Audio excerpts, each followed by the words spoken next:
The council chamber stretched wide like an arena, filled with beings from across the galaxy. 200 different species had sent their representatives to this monthly meeting. Some looked like insects with too many legs. Others resembled birds with scales instead of feathers. A few were just clouds of gas held together in special suits. Ambassador Daniel Brooks sat in the human section, wearing his formal blue uniform. Next to him sat Lieutenant Amy, her hands folded neatly on the desk in front of her. The chamber buzzed with conversations in dozens of languages. Translation devices built into every seat turned the noise into something each species could understand. Daniel glanced at his notes one last time, then set them aside. He would not need them today. Chairman called the meeting to order. He was a tall and gray with 4 arms that moved constantly as he spoke. His species had founded the council 3,000 years ago, and they still acted like they owned it. Went through the standard opening ceremony, acknowledging each major species delegation. When he mentioned humanity, Daniel stood briefly and nodded, then sat back down. Nothing unusual so far. The first hour passed with routine reports. The spoke about trade routes. The discussed military exercises near the border zones. The presented new research findings. Daniel listened to each presentation, his face showing nothing. Amy took notes on her, her expression equally blank. Finally, Chairman turned to the human delegation. Ambassador Brooks, the Council recognizes Earth and her colonies. Please present your monthly report. Daniel stood up slowly. He walked to the central podium where speakers addressed the full Council. Every eye in the chamber turned to watch him. Humans were always interesting to listen to. They spoke with passion and used strange phrases that translators struggled with. The Council had learned to pay attention when humans talked. Daniel reached the podium and looked out at the assembled aliens. He made eye contact with Chairman, then he simply stood there, silent. 5 seconds passed, then 10. The murmuring in the chamber grew quieter as delegates realized something was wrong. 15 seconds, 20. Still Daniel said nothing. He did not look nervous or sick. He just stood there, calm and quiet, his hands resting on the podium. Chairman leaned forward in his elevated seat. Ambassador Brooks, you may begin your report. Daniel continued to stand in silence. His eyes moved across the chamber, looking at each major delegation in turn. The in their corner, the smaller species in the back rows. He saw all of them, acknowledged all of them, but offered no words. 30 seconds of silence became 40. The chamber fell completely quiet now. This was not normal. This was not a technical problem. Something was happening, and nobody understood what it meant. Ambassador Brooks said again, his voice sharper.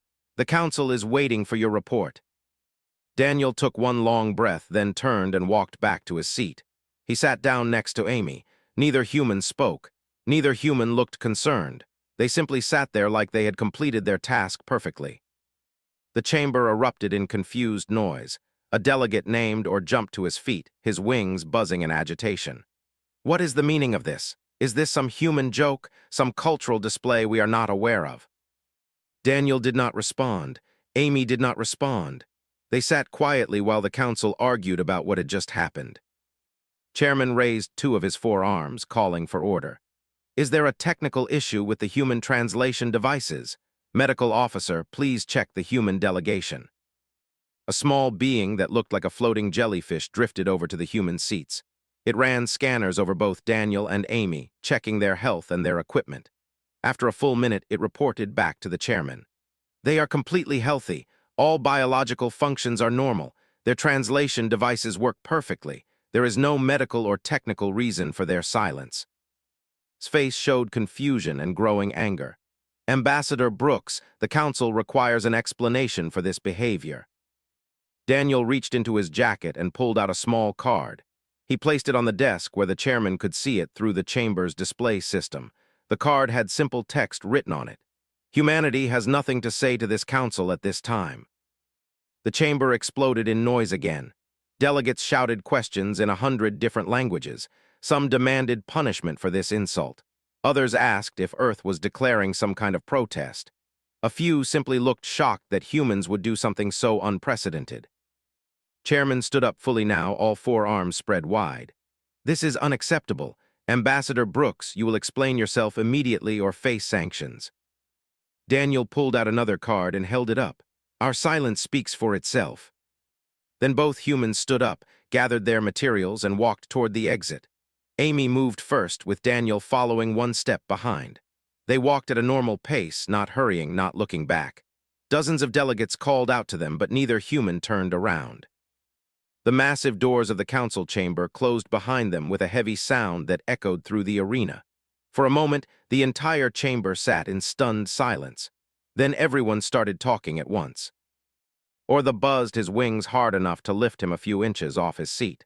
This is an insult to every species here. The humans must be censured immediately. A military officer disagreed. This is not an insult. This is a threat.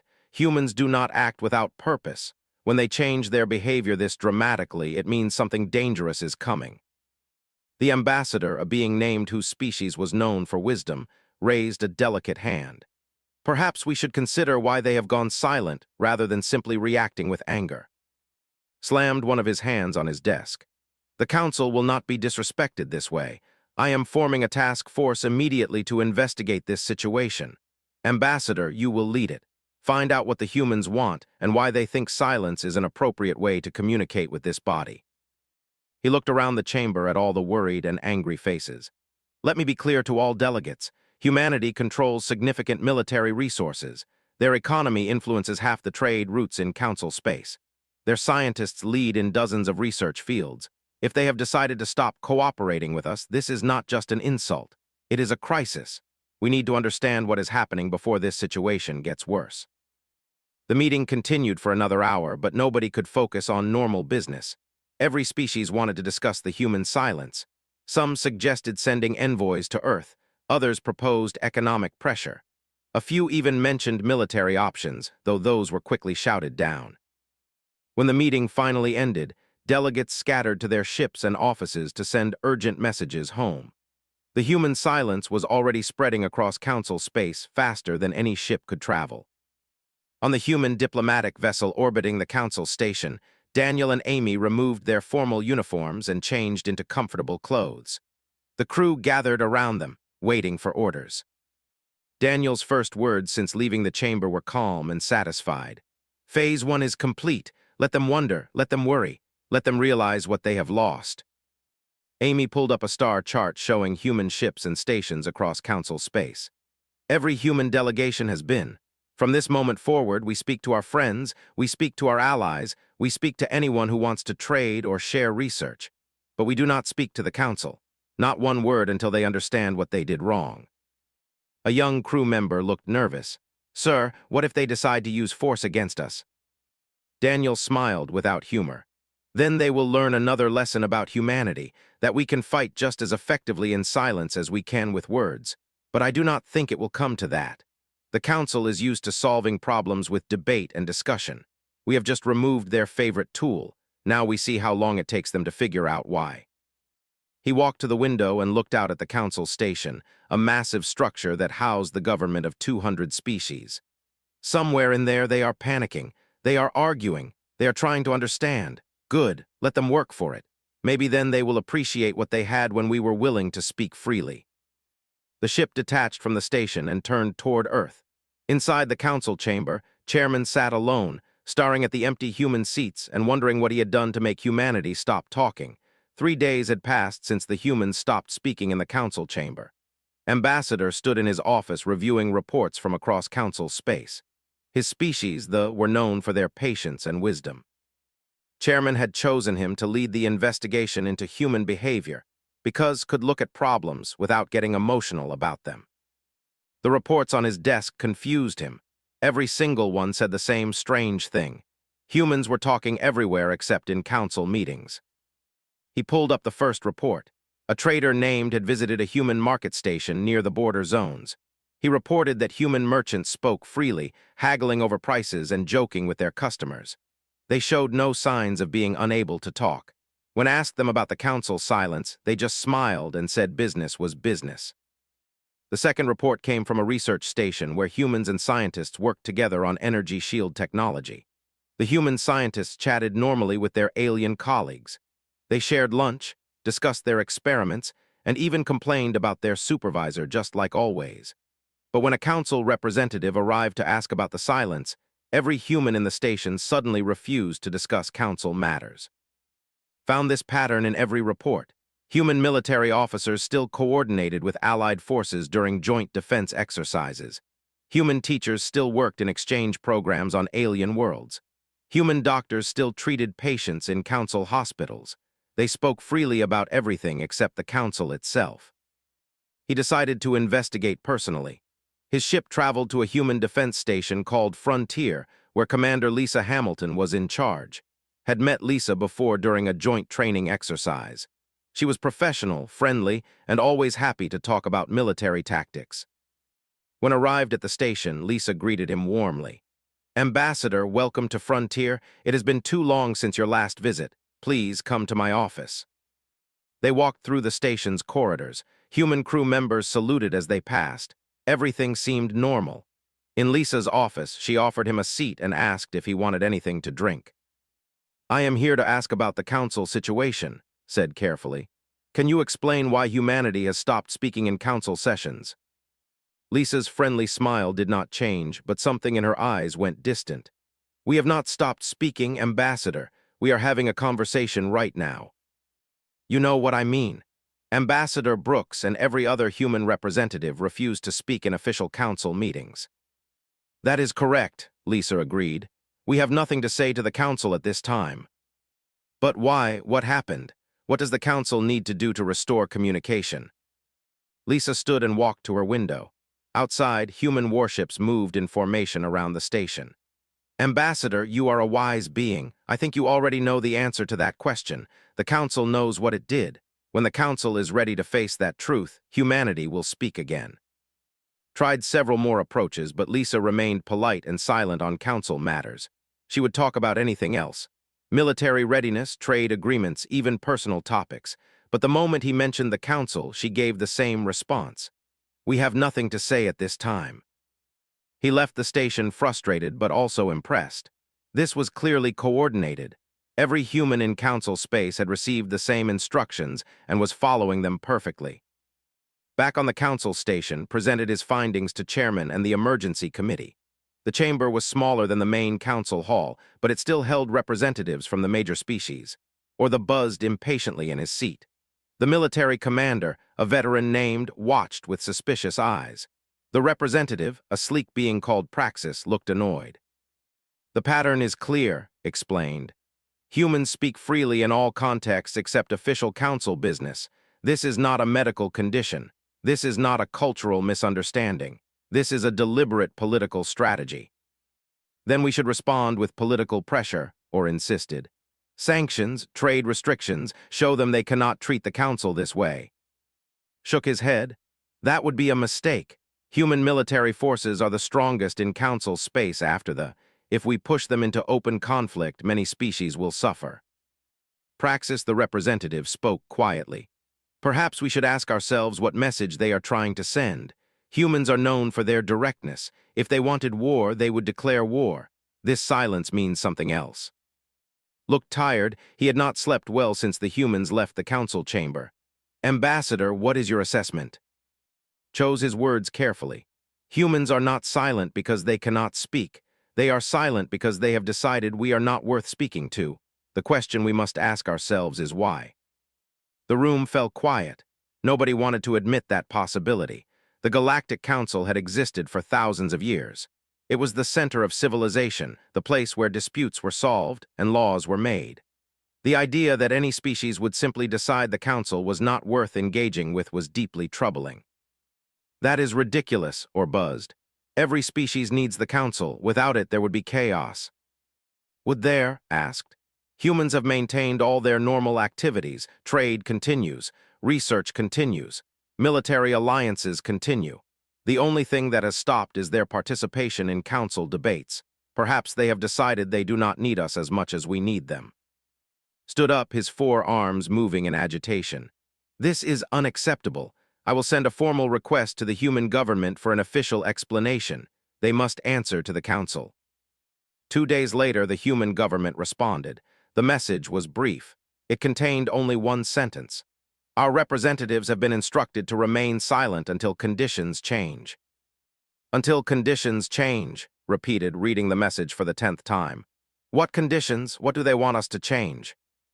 Praxis the delegate shifted uncomfortably in his seat, noticed this, and filed it away as potentially important. They had been unusually quiet during this whole crisis. The council tried everything they could think of. They sent private envoys to human colonies, but those envoys were received politely and given no information.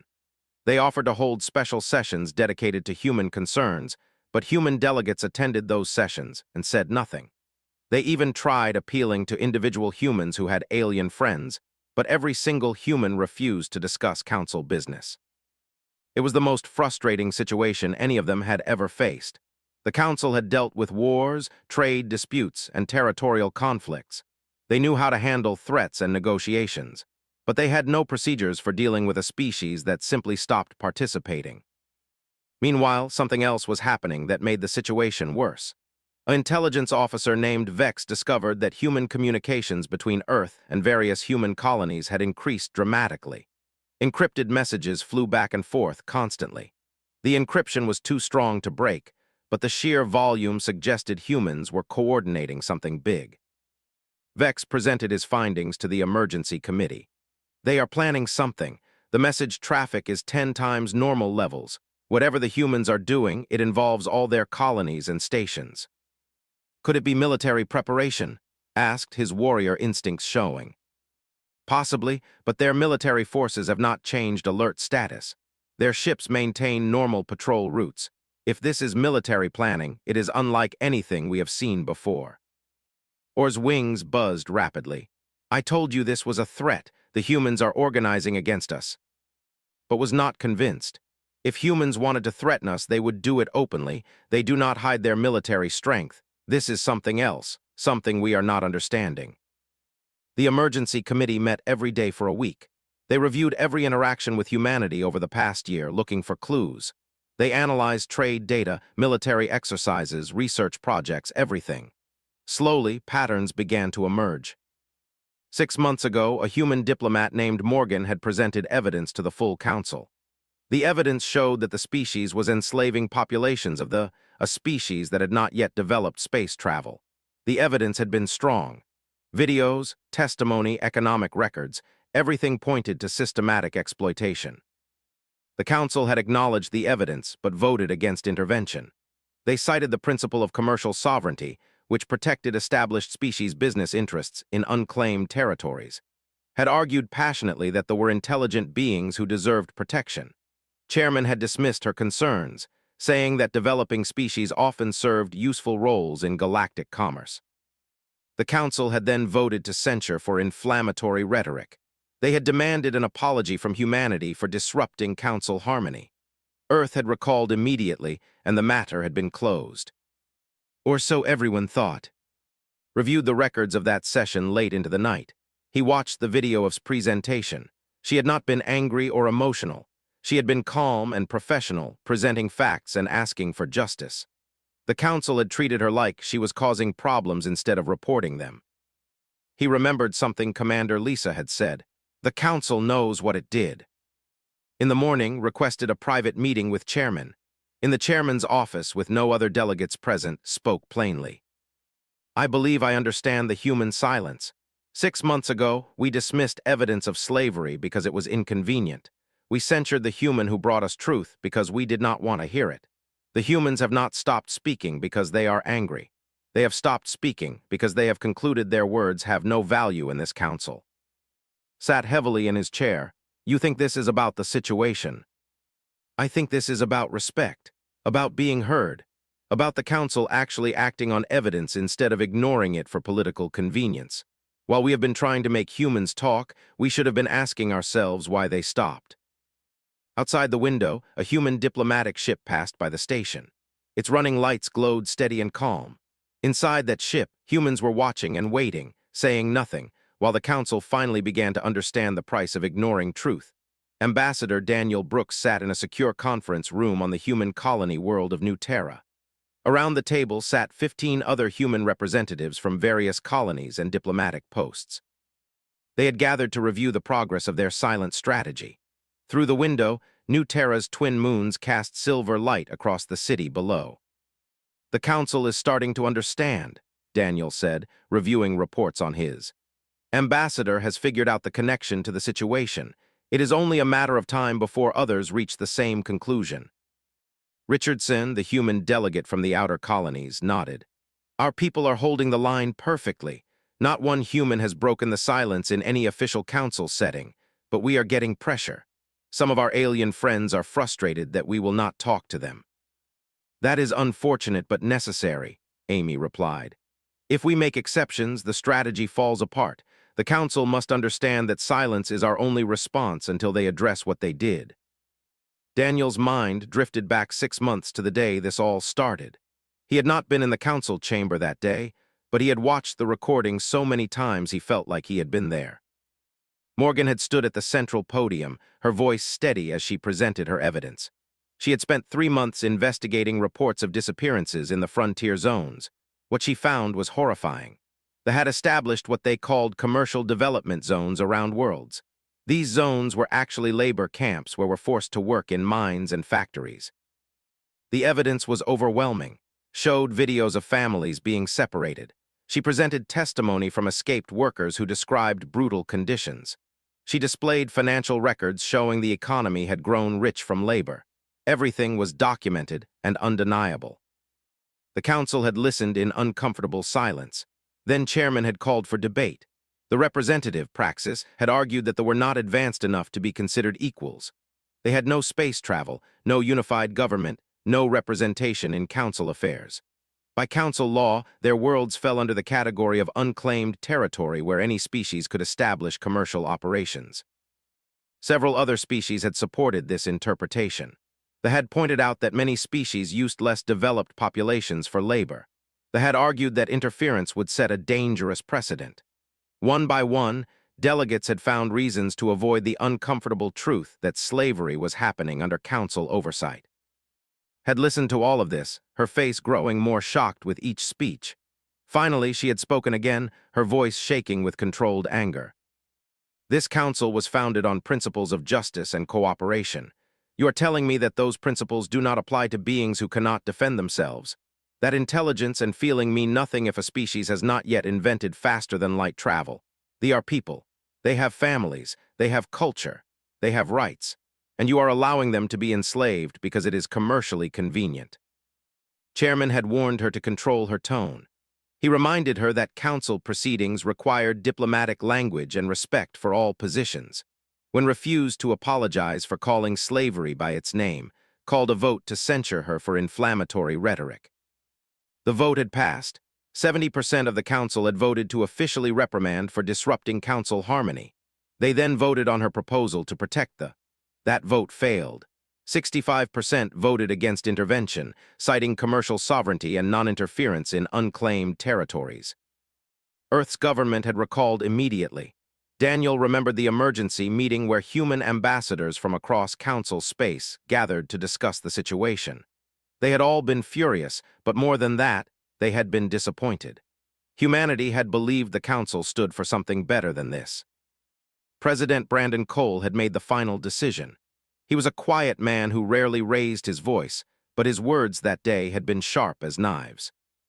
"For 6 months we have been members of this council. We joined because we believed in the idea of species working together for peace and justice. But what we have learned is that the council only cares about peace and justice when it is convenient, when it costs them nothing. The moment we ask them to actually do something difficult, something that might disrupt trade or upset powerful members, they choose comfort over conscience." The president had looked around the room at all the assembled ambassadors. "If they will not hear our words when we speak truth, then we will give them our silence. We will continue to honor our treaties. We will maintain our alliances. We will trade and research and cooperate with individual species. But we will not participate in council debates until they understand what they have lost. We will not give them the benefit of our voice, our ideas, our support, until they prove they deserve it." That decision had led to this moment. Human delegates across council space had stopped speaking in official settings, but humanity had not stopped acting.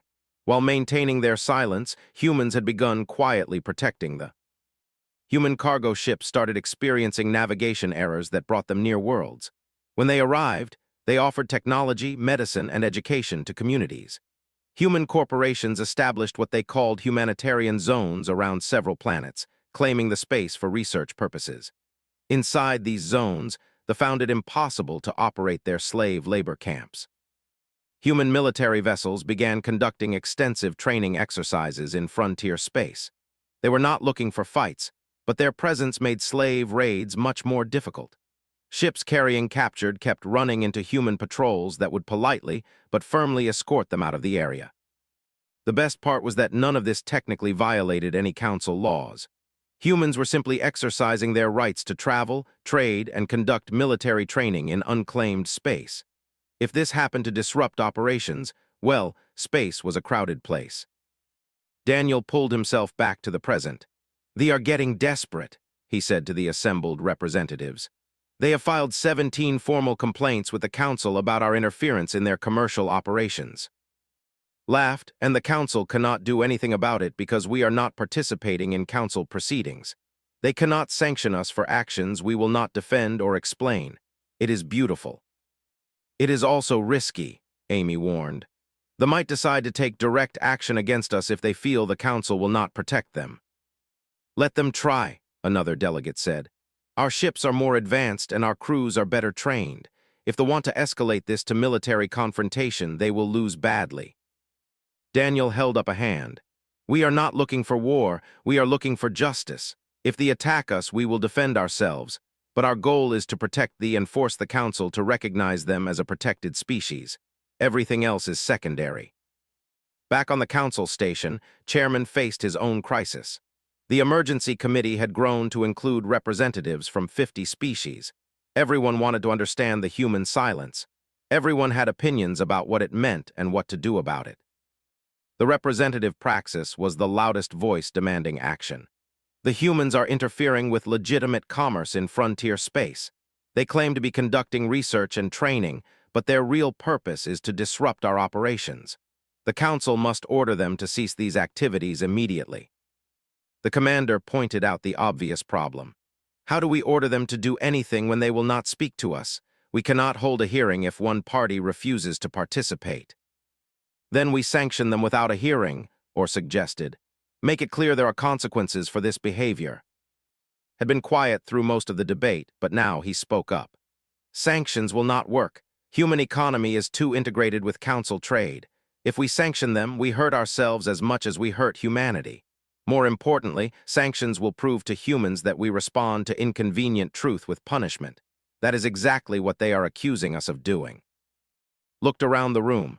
"Then what do you suggest, Ambassador? We cannot simply allow this situation to continue indefinitely." "We address the underlying issue," said simply. "We vote to protect the—" The room exploded in argument. Half the species represented in the committee objected immediately. The commercial sovereignty principle was important to them.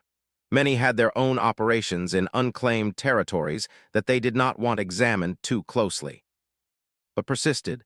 "Look at what has happened in the 6 months since we dismissed Morgan's evidence. Populations in humanitarian zones have thrived. They have access to medicine that has reduced infant mortality by 60%. They have education programs that are creating the foundation for their own technological advancement. They have hope. Meanwhile, in controlled areas continue to suffer. The evidence presented was true. We dismissed it not because it was wrong, but because acting on it was inconvenient." He looked directly at Praxis.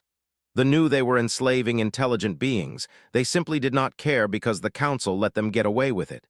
Humanity has shown us what happens when someone actually does care. They do not ask permission. They do not wait for votes. They simply act because it is right. Praxis stood up angrily. "They have no business lecturing thee about commerce. Our species has operated in frontier space for centuries without criticism." "Without criticism that you listened to," corrected. "I reviewed the records. 17 different species have raised concerns about activities over the past 50 years. Every single complaint was dismissed on procedural grounds. We did not want to deal with the problem, so we pretended it did not exist. Humanity has forced us to face what we ignored." The debate continued for hours. Some species supported its position, others adamantly opposed it. But one thing became clear. The council could no longer ignore the situation. Human silence had accomplished what Morgan's passionate speech could not. It had made the council actually think about their choices. That night, Daniel received an encrypted message from Earth. President Cole's message was brief. Is pushing for a vote to protect the... Some council members are starting to listen. Maintain the silence. Let them prove through action, not words, that they are ready to hear us again. Daniel sent the message to all human representatives across council space. The strategy was working. The council was finally beginning to understand. But the real test was still ahead. Would they have the courage to actually vote for justice even when it was difficult? Or would they find another reason to dismiss the evidence and maintain the comfortable status? In the humanitarian zone near the frontier, a young named Talais looked up at the stars. A human teacher had told him that somewhere up there, beings from hundreds of worlds were debating whether his people deserved to be free. Talais could not understand why that was even a question, but he trusted the humans. They had saved his family from the labor camps. They had given him hope. If they said the other species would eventually do the right thing, Talais chose to believe them. He just hoped it would not take too long. 3 weeks had passed since humans stopped speaking to the Galactic Council. The silence had become unbearable. Every council meeting felt incomplete without human voices contributing to debates. Committee work dragged on because humans refused to share their research or opinions. Trade negotiations stalled when human representatives would only communicate through written notes. Chairman called another emergency session. This time, he invited every species delegation in the council. The chamber was packed. Tensions ran high. Some species demanded action against humanity. Others argued for patience. Nobody knew what would happen next. Then everything changed in a single afternoon. They had grown desperate. Their economy depended heavily on the labor they extracted from workers. Human interference in frontier space had cut their operations by 40%. Ships could no longer move freely through areas where humans conducted their training exercises. Every attempt to establish new labor camps ran into humanitarian zones. Praxis, the representative, met with his government's military command. They made a decision that would prove to be a terrible mistake. If the council would not force humans to stop interfering, then they would do it themselves.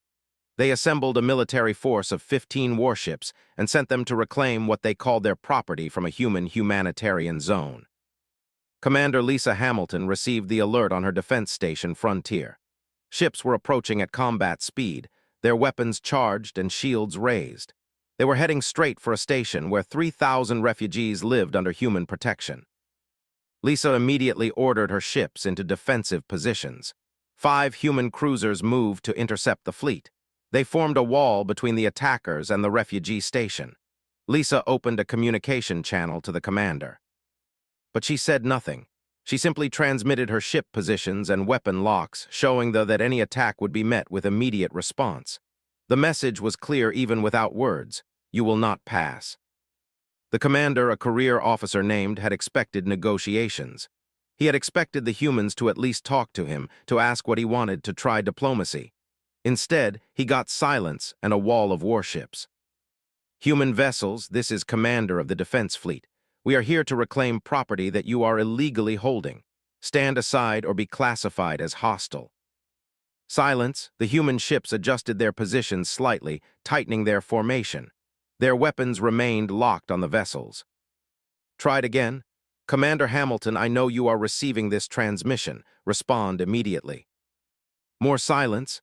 Lisa sat in her command chair watching the tactical display.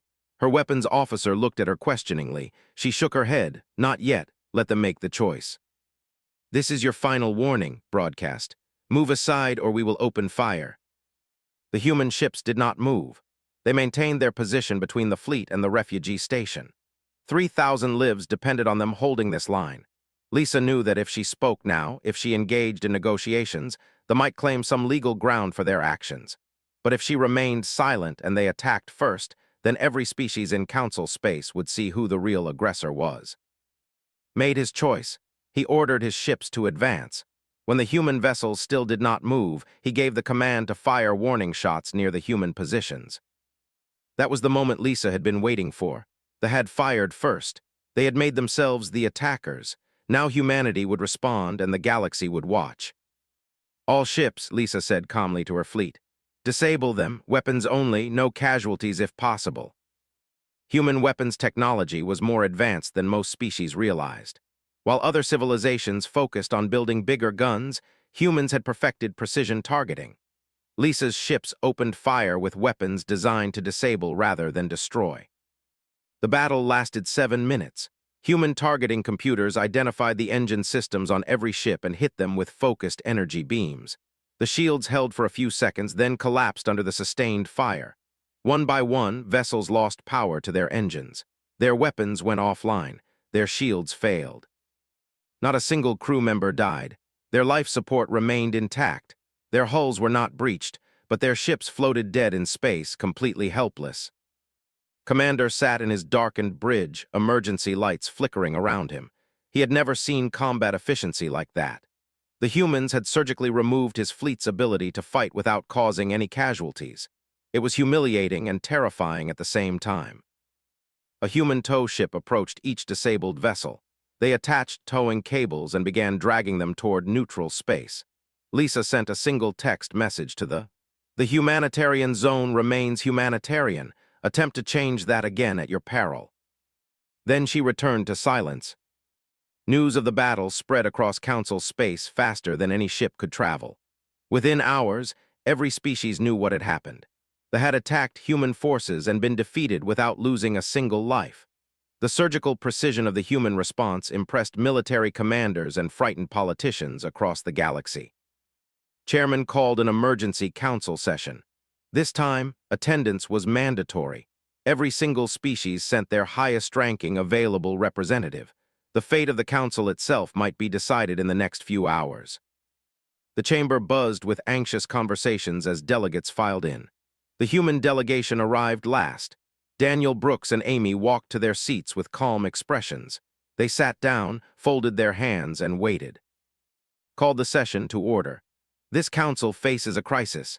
They have filed a formal complaint claiming human forces attacked their ships without provocation. The humans, as we all know, are not speaking to us. But this situation demands answers. Ambassador Brooks, the council requires your immediate explanation for these actions. Daniel stood slowly. Every eye in the chamber turned to him. Would he finally break the silence? Would humans finally speak? Daniel reached into his jacket and pulled out a small device. He placed it on his desk and pressed a button. A holographic display activated above the device, showing a recording. It was Morgan's presentation from 6 months ago. Her voice filled the chamber as she showed evidence of enslavement. She displayed videos of families being separated. She presented testimony from escaped workers. She showed financial records proving systematic exploitation. And then the recording showed the council's response, dismissing her concerns, delegates finding excuses to ignore the evidence, the vote to censure for speaking truth, the vote to deny protection to the... When the recording ended, Daniel turned off the device, looked at the chairman, and sat back down. He had not spoken a single word, but his message could not have been clearer. You asked us to speak truth. We did. You did not listen. Our actions now speak louder than our words ever could. The chamber erupted. Some delegates shouted in anger at this display. Others looked ashamed. The delegation demanded sanctions against humanity for this insult. But a few species began to clap. First then a dozen smaller species joined them. Ambassador stood up, silencing his section of the chamber. The humans have made their point. We asked them to speak. They reminded us that they already spoke 6 months ago and we ignored them. Why should they waste more words on a council that does not listen? He turned to face the full assembly. I have served this council for 30 years. I have always believed in what we represent, but humanity has forced me to question that belief. When Morgan presented evidence of slavery, we should have acted immediately. Instead, we found reasons to do nothing. We protected commercial interests over intelligent lives. We censured the messenger instead of addressing the message. The delegate stood as well. My species supports the human position. We will also limit our participation in council affairs until the situation is addressed. Then the representative stood. We join this protest. One by one, representatives from smaller species stood up. Within minutes, 15 species had joined what they called the Coalition of Conscience. They declared they would continue attending council sessions, but would limit their participation until action was taken to protect the... Or the buzzed his wings angrily. This is chaos. The council cannot function if species simply refuse to participate when they disagree with votes. The commander surprised everyone by speaking against his usual ally. The council also cannot function if it ignores evidence and protects wrongdoing.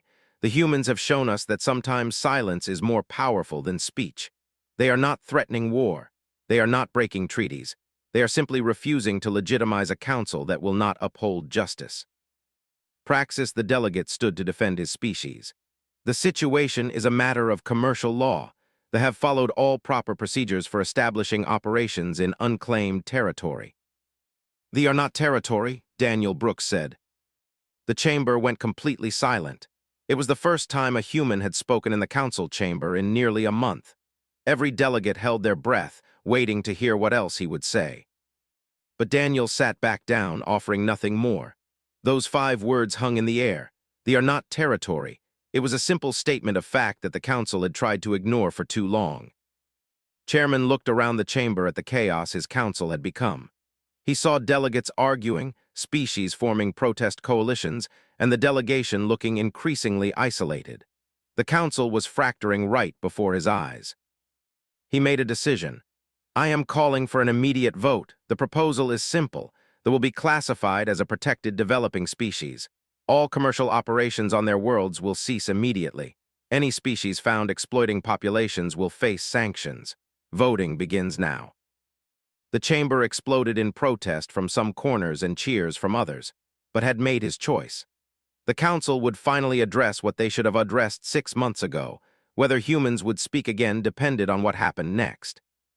Daniel Brooks sat silently, watching the vote count appear on the displays. Earth had sent him clear instructions. "Do not speak until after they vote. Let them prove through action that our voice will be respected. Let them show they have learned the lesson." The numbers climbed slowly as species cast their votes. The entire galaxy held its breath, waiting to see if the Galactic Council would finally choose justice over convenience. The vote display showed the results in real time. Each species delegation had 1 vote. Green meant yes, red meant no, yellow meant abstaining. The chamber watched as the colors filled the board. The first votes came quickly. The voted green. The voted green. The and all the species in the Coalition of Conscience voted green immediately. Their support was expected. Then came the surprising votes.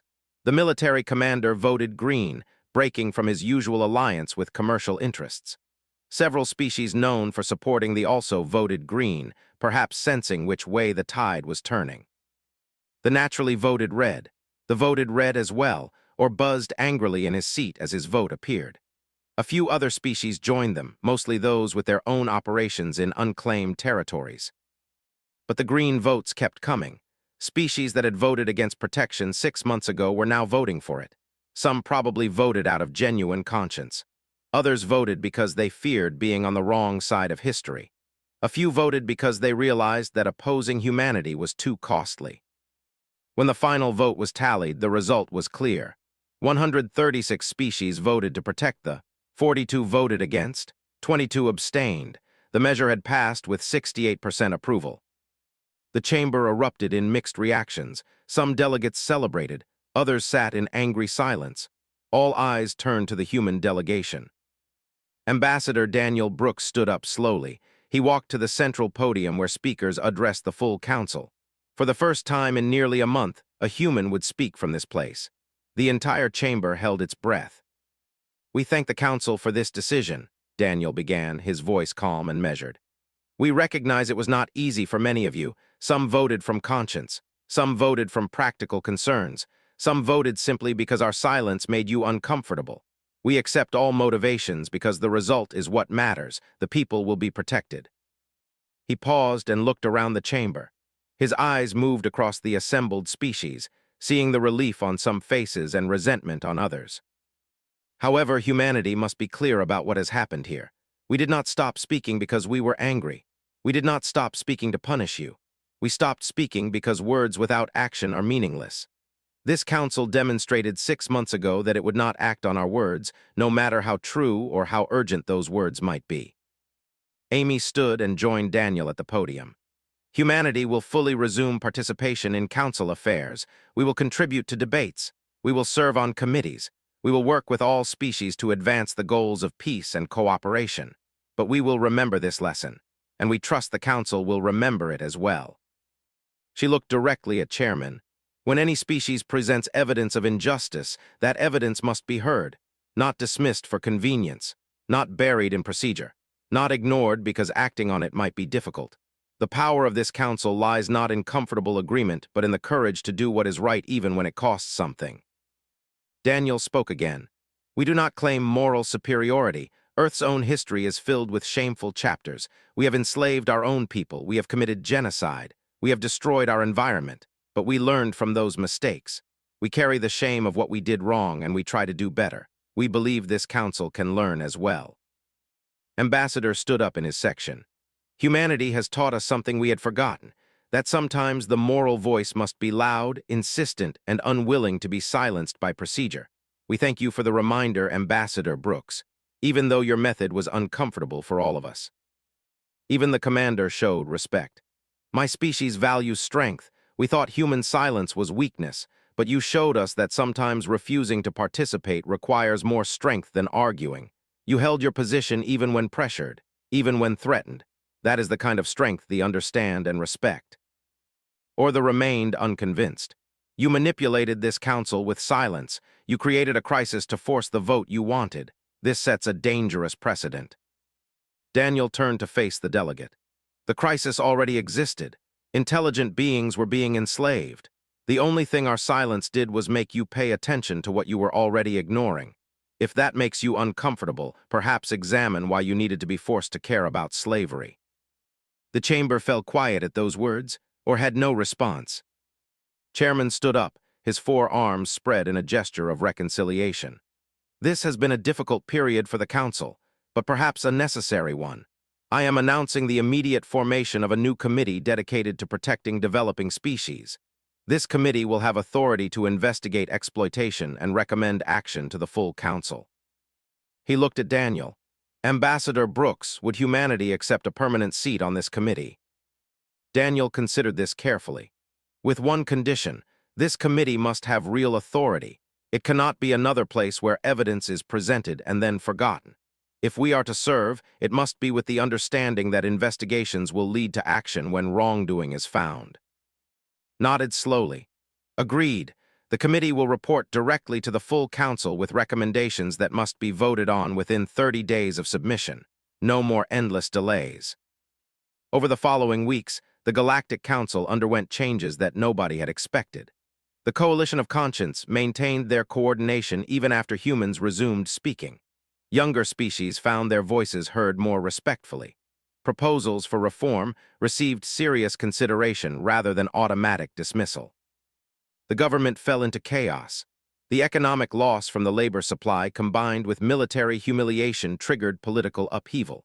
Within a month, new leadership emerged that promised to align with Council humanitarian standards.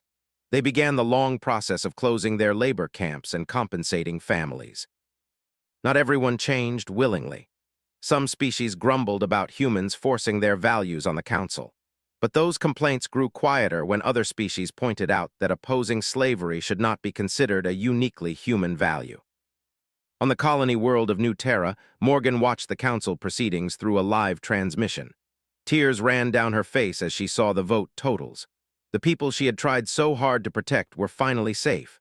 Her voice, once dismissed, had ultimately changed the galaxy through the silence that followed. Her supervisor sent her a private message. You were right to speak. We were right to go silent, but now we speak again and this time they listen. Come back to active duty, the council needs voices like yours. She wiped her tears and smiled. I will be there next week. The Human Defense Station Frontier received a formal commendation from the council for their professional handling of the attack.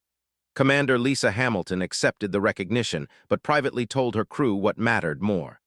We protected 3,000 innocent lives. That is its own reward. The refugees in humanitarian zones slowly began to understand what had happened. Human teachers explained that beings from hundreds of worlds had debated whether they deserved freedom. They could not understand why that was ever a question, but they were grateful it had been answered correctly. A young named Taileyes sent a message to the human teacher who had saved his family. Thank you for believing we were worth protecting. Thank you for making the other species understand. Someday, when my people reach the stars, we will remember what humanity did for us. Several months after humanity resumed speaking, Ambassador Daniel Brooks met privately with Ambassador. They shared a meal in a quiet restaurant on the council station. The diplomat asked the question that had bothered him throughout the crisis. Were you not afraid that your silence would provoke war, that some species might see it as an act of aggression? Daniel set down his fork and considered the question. Fear of conflict should never silence truth. We calculated the risks, yes. We prepared for the possibility that things might escalate. But we also understood that a council that values comfort over justice is already broken. We simply forced that reality into the open where it could be addressed. Nodded slowly. Your strategy worked, but it required remarkable patience. Most species would have broken the silence sooner, especially under pressure. Humans are patient when we need to be. We fought world wars that lasted years. We spent decades reaching for the stars. We can certainly maintain silence for a few weeks when the cause is important enough. Daniel smiled slightly. Besides, the silence was the whole point. If we had broken it too early, the lesson would have been lost. And what lesson was that? That words require listeners. That participation is a gift, not an obligation. That the council needs humanity more than humanity needs the council. Daniel leaned back in his chair. For years, we assumed our value in the council came from our military strength or our economy. But what the silence taught everyone, including us, is that our real value lies in our willingness to speak uncomfortable truths. The council needs species who will point out when the emperor has no clothes, even when it makes everyone uncomfortable. Raised his glass. To humanity, then, may you never have cause to go silent again. Daniel returned the gesture. And to the council, may it never give us reason to. They drank, and in the background, the Galactic Council continued its work. New committees formed to address developing species protection. Old policies were reviewed with fresh eyes. The species who had been dismissed before found their voices welcomed now. The council was not perfect. It still moved slowly on many issues. Political interests still conflicted with moral imperatives, but something fundamental had changed. The council had learned that silence could be louder than words, and that lesson would not be forgotten. In the humanitarian zone, families rebuilt their lives under protection. Children attended schools where they learned about their own history and about the wider galaxy. Young adults trained in new skills that would help their species advance when they were ready. Everyone knew the story of how humanity had gone silent to save them. Ambassador Daniel Brooks returned to his regular duties, speaking in council sessions and serving on committees. But he kept one reminder from the silent period. On his desk sat a small card with simple text. Our silence speaks for itself. It reminded him that sometimes the most powerful thing you can do is refuse to participate in injustice, even when everyone else expects you to go along. The Galactic Council had panicked when humans refused to speak. They had learned that humanity's voice was valuable precisely because humans were willing to withhold it when necessary. And in learning that lesson, the Council had become something better than it was before. Not perfect, but better. And that was enough to give hope for the future. In the end, humanity had spoken by not speaking.